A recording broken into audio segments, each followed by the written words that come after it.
Midnight Horizon is the next young adult book in the High Republic. It is written by Daniel Jose Older. Does it live up to the rest of the hype from Phase 1? Find out in our Star Wars Lads review.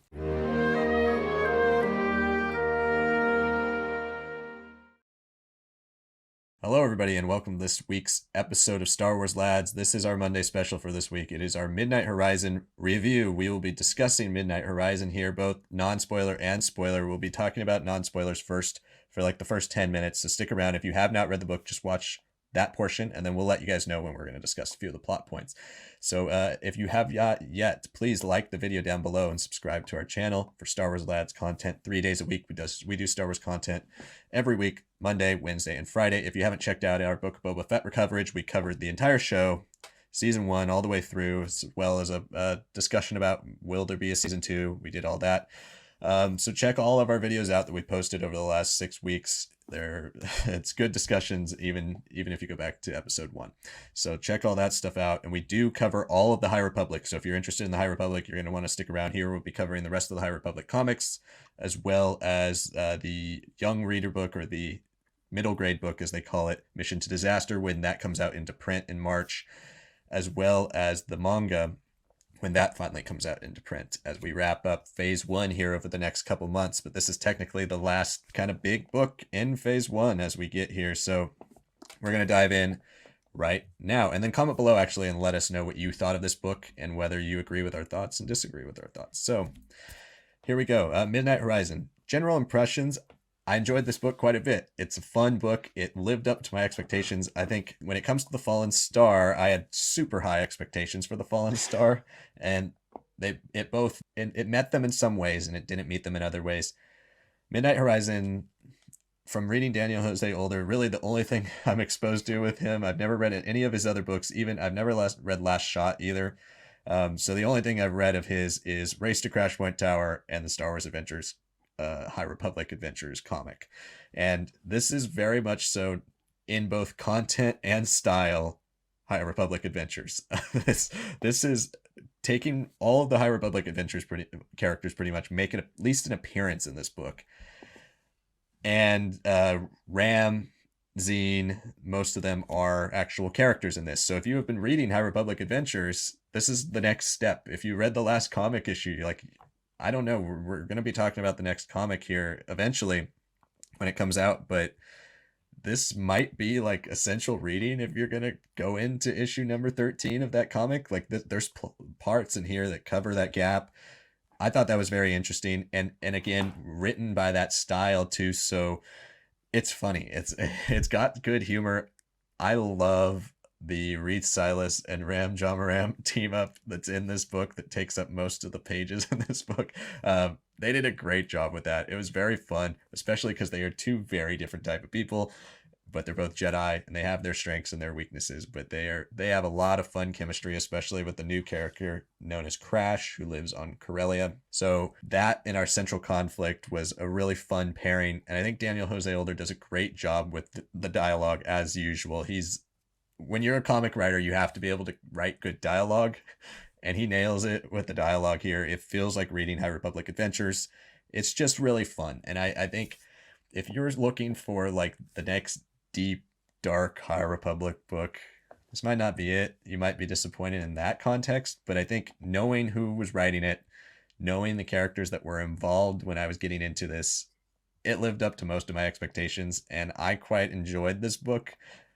Again, doesn't do anything revolutionary, but it's a fun story, and it does tell some important moments in the High Republic universe that I quite enjoyed. And just the character banter in general was the thing that really kept me blowing through this book all the way through. Yeah, I have to agree. I think a lot of this book was it's just exciting. Like there's so much of this book that I think works because of its pace. It's breakneck. I I mean, I feel very similar to how I felt with Test of Courage, how I felt with um some parts of Into the Dark. That was more the latter.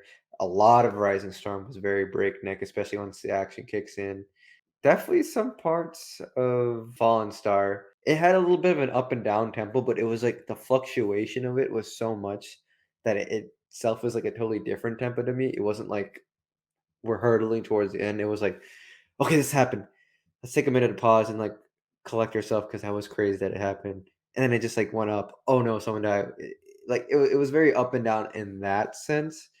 This is just we're shooting all the way through, and it has a very interesting flavor to it because a lot of the first 2 of the 3 pa 4, I don't know exactly how many parts there are, but I consider it as like a 3-part book.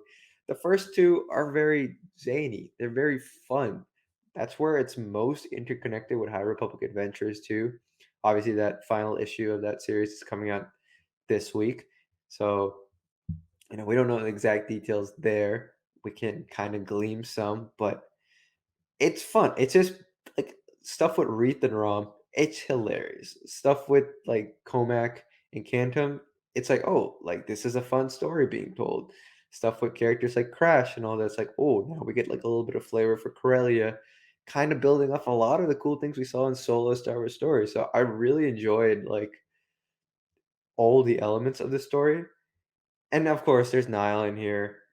It's that goes without saying, but it's not the same as the Nile and their purpose in Fallen Star. It feels very much more in line with the Nile of High Republic Adventures. They're even by the end, that is what their role is. It's chaos personified, exemplified, and visualized. That's how the Nile are introduced.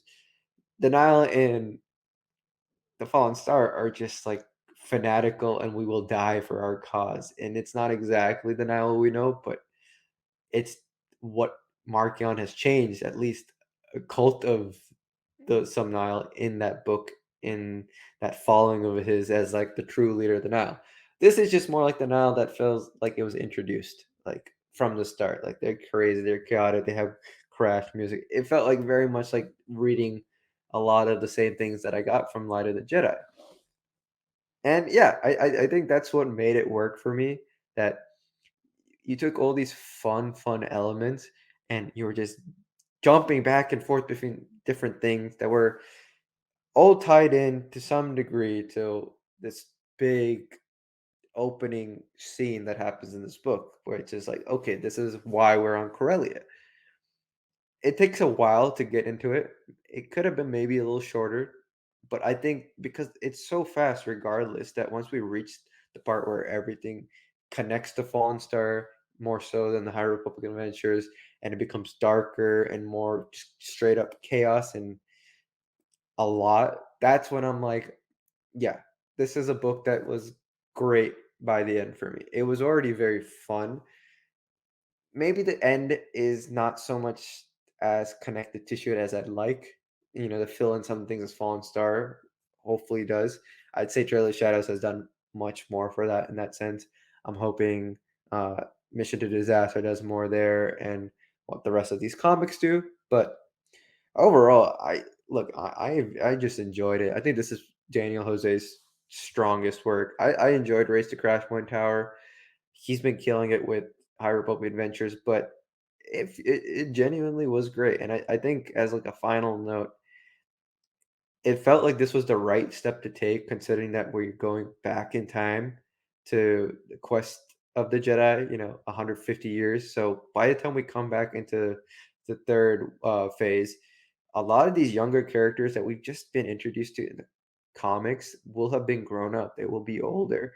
And this was a book that felt like a lot of these characters, even if they're not all there, at least the experiences of it have become matured and like gelled in a way that will be formative for what they're going to be like after everything, the fallout of Fallen Star, and what that means for a Jedi, what that changes with them and their order and their values. So, yeah, I really enjoyed this book. It's just fun. That's what the High Republic has been.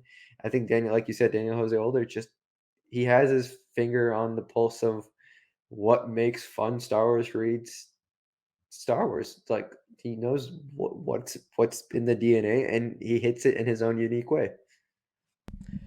Yeah, I think that's a great line there, honestly, because he is the the heart of the High Republic so far. Like his stuff really has a true heart to it.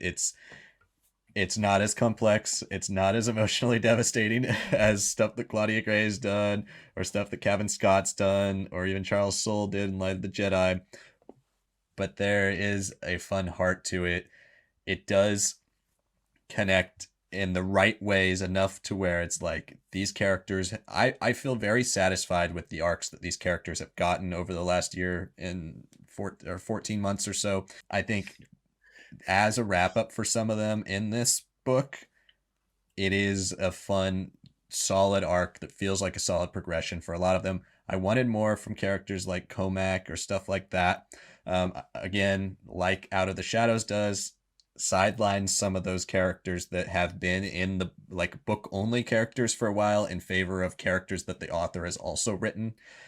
So in that sense, to me, there is that still like it's been one of the my only like common negatives throughout all of the High Republic books that I've read post like Phase 1 Wave 1, because we don't necessarily continue the story in each one in subsequent like adult novels, don't necessarily directly play off of the last adult novels. They keep similar plot threads, but they introduce new characters and they change the style of writing a little bit to gear more towards the characters that author has also created.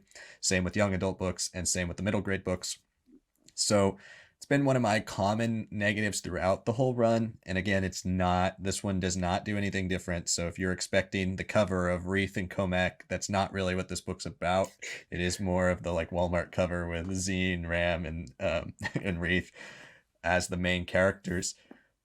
But my expectations weren't like astronomical with this. I think with The Fallen Star, Claudia Gray, the end of what were two fantastic adult novels with Light of the Jedi and The Rising Storm, my expectations were way up here. Since I really liked Into the Dark, didn't love Out of the Shadows, I think my expectations were kind of just in the middle for Midnight Horizon. And I think it met them. I enjoyed reading it. It was a fun read. Had a blast doing it. I also think like I wonder if you can really like we don't have a perspective from people who have not read High Republic Adventures. And I wonder like how people who have not read High Republic Adventures react to this, because so much of the heart and soul of this book comes from knowing the characters through that. And there'll be chapters from a zine perspective or a Ram perspective, and you're like, if you know nothing about this character, I don't know if this works as necessarily as well. But we don't have that perspective. So if you're somebody who's read this book and you have that perspective because you haven't read High Republic Adventures, let us know down below if that's worked for you. But for me, it worked. It all worked pretty well. I'm going to say I don't like it as much as The Fallen Star. I think The Fallen Star is still a more exciting, better book to read, but I'm going to give it the same score. I'm going to give it 3.5 out of 5. Yeah, I think that's fair. I would also give it a 3.5. There's not anything that's like, whoa, like must read about it. But if you do happen to pick up the book, you'll have a really fun time with it. Yeah, couldn't agree more. So now we're going to transition into some of the plot point spoilers that happen at the end of this book and how they're going to connect to the Fallen Star and High Republic Adventures and kind of the future of where I guess Phase 3 probably will go when it comes back to these characters in the future. So if you have not read Midnight Horizon, now is your warning that we will be diving into spoilers. Thank you for watching. Again, comment below, let us know what you thought of the book if you have read it, and when we get into these spoilers, what you think of the spoilers. But I guess post in the comment that you are talking about spoilers for people who have not read it. But yes, if you have not read it, we're going to talk about spoilers now. But thank you for watching. Hit that like button and subscribe to the channel for more Star Wars Lads content. Okay, so this book has an interesting ending. There's a couple of like major things that go down in this, maybe not for like the grand scheme of the High Republic, but at least in the little Daniel Jose Older verse, we get some conclusions here and some returns, and Yoda comes back, which to me is like the biggest crazy reveal. Like I'm waiting for like the Yoda comic or Yoda book that's coming out that's like gonna tell us where the heck he's been, because it's another like Maz Kanata moment in this, like, oh, good question for another time type of thing. Like we don't really know anything that he's done. He just shows up randomly to save the day and he's back. So I would like to know what happens to Yoda there. So that was one major plot point. And hopefully, if Yoda shows back up, I believe he's on the cover of High Republic Adventures 13 with all the other Jedi. So we'll see what happens there. I think High Republic Adventures will also probably tie in more to the Lula storyline, who's one of the only characters in that's not majorly featured in this. She only has a few scenes. That would be my guess where that book is going to go, with Lula and Crix mainly, because we do get to see, which was strange. We got to see like the whole confrontation, and maybe High Republic Adventures will replay this again, but we got to see like the entire confrontation between Crix and Zine that we don't see in the comics in this book, as Zine becomes a big character in this book. So will that they redo that in the comics? I think that's going to be an interesting thing to see. But yeah, for me, big takeaway was Yoda, and then Reith Silas becoming a Jedi Knight was a big deal. That was rewarding, and I felt like this book did a really good job with the Reith character, even if it wasn't as like emotional or dark of a turn as Claudia Gray brought in Into the Dark. I think it's a different side of Reith that we get to see with a fun dynamic duo kind of there with Ram. And then yeah, Comac leaving the Jedi Order as well. I mean, there's some big character plot points here that were interesting in a book like this to leave off for however long it takes us to get back to them. But yeah, what were some of the things here that kind of stood out to you? Some of the more spoilery plot points here that we didn't get to talk about earlier. I mean, the way you describe them, that's basically the only thing I could say.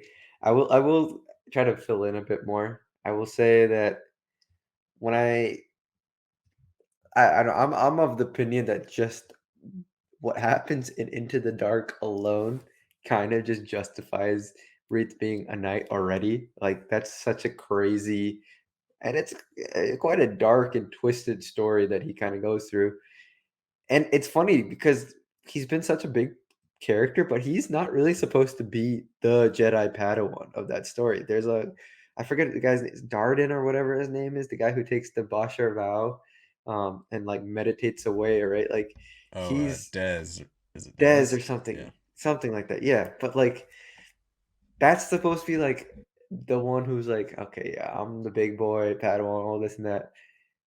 And he's the one so severely affected by the Drangir and everything that goes on. And Reith is just like, "Oh, I like this girl Nan, and like, we're in this creepy station." And then it just gets increasingly more complicated and darker, and politics get involved, and what feels like a very one-off story ends up becoming, still to this day, probably one of the darker stories of the High Republic line so far. And he pulls through for it, and we get to see a lot of like Comac's backstory, and obviously Reith loses his master, like original master at the very beginning. So he's gone through a lot. And then we see him pop up in High Republic comics, fighting the Drengir, the Great Progenitor. He's there in that big final duel.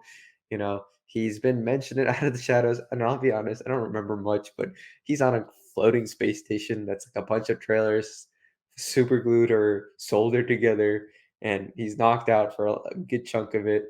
And he's mostly just like, you know, looking at Verduster and being like, "Oh my god, my crush is way too big. I can't handle this." So this was like he's gone through a lot, but he's also gone through some very like normal things as a kid, and he's grown not only as a Jedi, like we've seen through the books. The one thing I know that's for sure that's improved is that he's become a better duelist. Like he's sparred at all these people, and he's quite skilled. Like he's gone from this very bookish kid to like a well-rounded individual. And he's also just grown as a person. Like he was like excited about like hanging out one last time in like the dorms with my Jedi friends in Into the Dark. But like here he like mentions like, "Look, I mean, I was a kid on Coruscant and I did everything that felt fun, but it didn't feel like real or friendship that, drove me and changed me." Like he's like really understanding what it means to be a young man too. Like what are real things in my life? What are things that I value? What do I care about? So this Jedi Knighting felt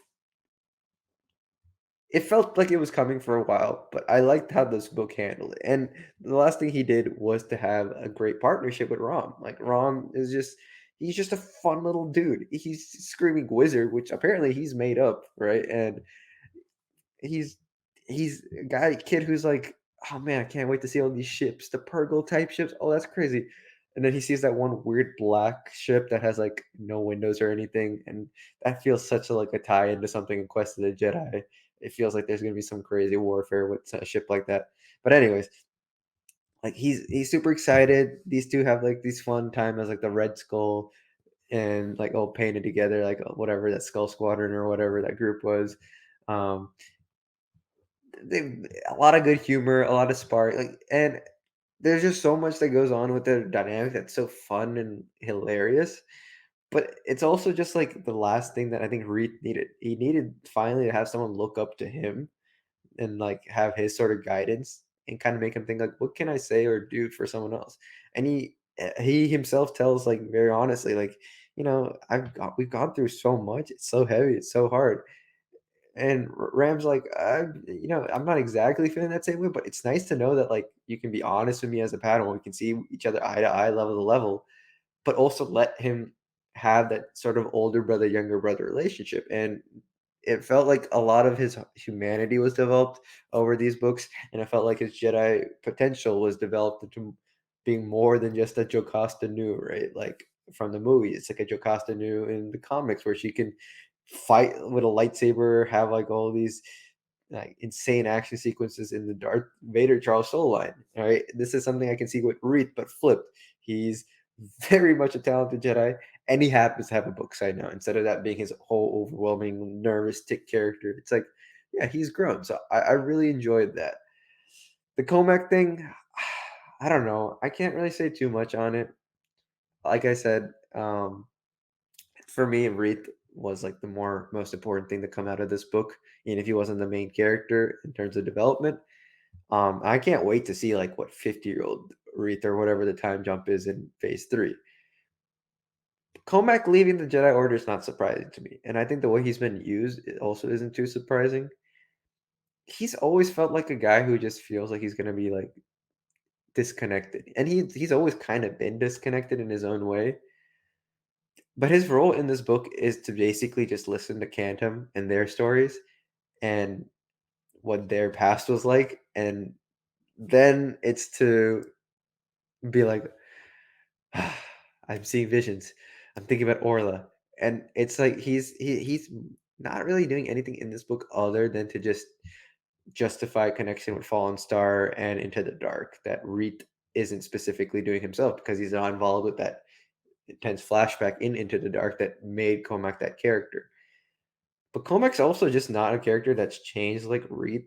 So I think this was a smart move to not make him go through so much, but have like that simmering tension. Like Cantum's like, you're not right. Like you be careful with the blaster. All that. Like there's a lot of like one-off remarks that kind of speak more about what's happening with Comac instead of Comac directly addressing a lot of these things. So by the time when he like leaves, I wasn't shocked.